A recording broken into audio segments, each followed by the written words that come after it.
Story ಚೆನ್ನಾಗಿದೆ, ಹೊಸ story. ನಾನು ಈ ಥರ ಸ್ಟೋರಿ ನೋಡಿದ್ದು ಇದೇ ಫಸ್ಟು. ಹಳೆ ಪುರಾಣದ ತಗೊಂಡು ಈಗ ಮಾಡಿದ್ದಾರೆ. Very good concept. Best of luck. Ranveer ಅಣ್ಣನ ಕೆರಿಯರಲ್ಲೇ ಇದು ಡಿಫ್ರೆಂಟ್ ಇದೆ ಫುಲ್ ಸ್ಟೋರಿ. ಮೂವಿ ಈ ಥರ ಮೂವಿ ನಾನು ಕನ್ನಡದಲ್ಲಿ ಯಾವತ್ತೂ ನೋಡಿ. Ranveer super acting. ಇಂಥ ಕತೆ, ಇಂಥ ಆ್ಯಕ್ಷನ್ ಫಿಲಮ್ಗಳು ನಮ್ಮ ಕನ್ನಡದಲ್ಲಿ ಇದೆಯಾ ಅಂತ ನಮ್ಗೆ ಖುಷಿ ಆಗುತ್ತೆ, ತುಂಬ ಖುಷಿ ಆಗುತ್ತೆ. ತುಂಬ ಚೆನ್ನಾಗಿ ಫೈನಲ್ ಇದು ನಾವು ಜಡ್ಜೇ ಮಾಡಿರಲಿಲ್ಲ ಹಿಂಗೆಲ್ಲ ಆಗ್ಬೋದು ಅಂತ. ಕ್ಲೈಮ್ಯಾಕ್ಸು ತುಂಬ ಚೆನ್ನಾಗಿದೆ, ತುಂಬ ಚೆನ್ನಾಗಿದೆ. ಇನ್ನು 50 ಸಲ ನೋಡ್ಬೋದು ಫಿಲಮ್ನ. ಪಿಕ್ಚರ್ ಮಾತ್ರ ಎಲ್ಲ ಫ್ಯಾಮಿಲಿ ಸಮೇತ ಬಂದು ನೋಡ್ಬೋದು. ಎಲ್ಲ ಮೂವಿ ನೋಡಿ ಟ್ವಿಸ್ಟ್ ಮೇಲೆ ಟ್ವಿಸ್ಟ್ ಐತೆ, ಬಟ್ ಭಾರಿ ಇಂಟ್ರೆಸ್ಟ್ ಬರುತ್ತೆ. ಬೋರ್ ಅಂತೂ ಎಲ್ಲೂ ಆಗಲ್ಲ. ಬಟ್ ಪಿಕ್ಚರ್ ಮಸ್ತಾಗೈತೆ. ಏನು ಹೇಳ್ತೇವೆ, ಹೀರೋಗಿಂತ ವಿಲನ್ದೇ ಭಾರಿ ಅವಳೇ ಆಗ್ಬಿಟ್ಟಿದೆ ಈ ಪಿಕ್ಚರಲ್ಲಿ. ಕಾಸು ಕೊಟ್ಟು ಬಂದು ನೋಡು, ಯಾವ ಬೇಕಾದ್ರೂ ನೋಡ್ಬೋದು. ಆ ಥರ ಐತೆ ಮೂವಿಲಿ ಅದು ತೊಂದರೆ ಇಲ್ಲ.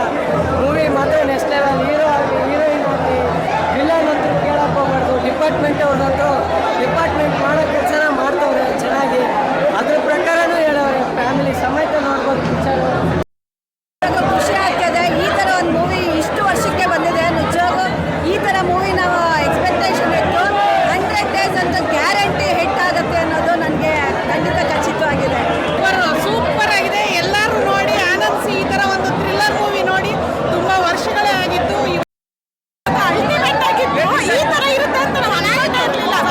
ಒಂದು ಸಕ್ಕತ್ತಾಗಿ ಡೀಟೇಲ್ಸ್ ಅನ್ನೋದೈತೆ.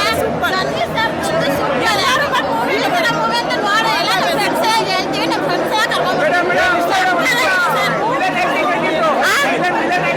ಅದೇ ಸರಿ ಸರ್, ಸೂಪರ್ ಆಕ್ಟಿಂಗ್. ನಾವು ನೋಡೇ ಇರಲಿಲ್ಲ ಅವರಂತ. ನಾವು ಎಕ್ಸ್ಪೆಕ್ಟ್ ಮಾಡೇ ಇರಲಿಲ್ಲ. ವಿಲನ್ ಅವರು ಅಂತ ನಾವು ಎಕ್ಸ್ಪೆಕ್ಟ್ ಮಾಡೇ ಇರಲಿಲ್ಲ.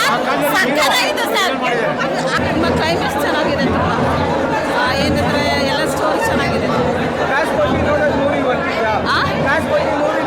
ಹೌದೌದು, ತುಂಬ ಚೆನ್ನಾಗಿದೆ.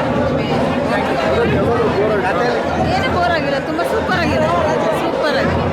ಫ್ಯಾಮಿಲಿ ಎಲ್ಲ ನೋಡ್ತಾರೆ. ತುಂಬ ಚೆನ್ನಾಗಿದೆ. ಪೊಲೀಸ್ ಆಕ್ಟಿಸ್ಟ್ ಆಗಿದೆ. ಪೊಲೀಸ್ ಆಕ್ಟಿಸ್ಟ್ ಹಿಂಗಾಗಿದೆ. ಫಸ್ಟ್ ವೆಬ್ ಸೀರೀಸ್ ನೋಡಿರ್ತಾರಲ್ಲ, ಸೇಮ್ ಅದೇ ಪ್ಲಾಟು, ಬಟ್ ಸೂಪರ್ ಹಿಟ್. ಎಲ್ಲ ಆ್ಯಕ್ಟಿಂಗ್, ಏವನ್ ಸೂಪರ್ ಆ್ಯಕ್ಟಿಂಗ್. ಓಕೆ.